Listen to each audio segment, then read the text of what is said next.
ازيكم يا اخواتي؟ عاملين ايه؟ النهارده جبنا علبه بسكوت جعفر العمده، هنفتحها بقى ونشوفها ايه. فتحنا العلبه مع بعض، فيها 8 اكياس. انت خد 4 وانا 4. هفتح انا ونشوف. بص هات كده ايه، انا كده معايا ال4 بتوعي وانت ال4 بتوعك.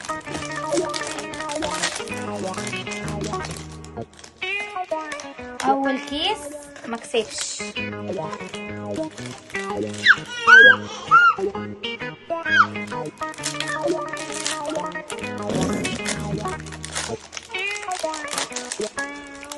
تاني كيس برضو لا.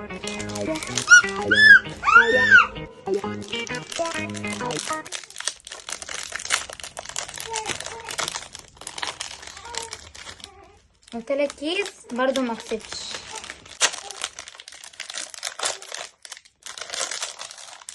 ورابع كيس برضو مكسبش. انا كده خلصت ال4 بتوعي. نشوف بقى ال4 بتوع كوكو. بص اختار كيس، هات كيس يلا. افتح لك ده لما نشوف حظك. برضو مكسبش، شكلهم بيضحكوا علينا. اختار يلا كيس. برضو مكسبش.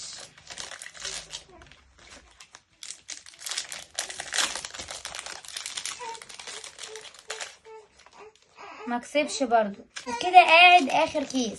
انا عارفه ان انا فقريه.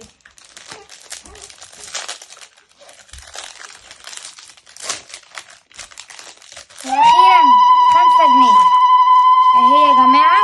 اخر كيس 5 جنيه، محدش يجيبه، بيضحكوا علينا.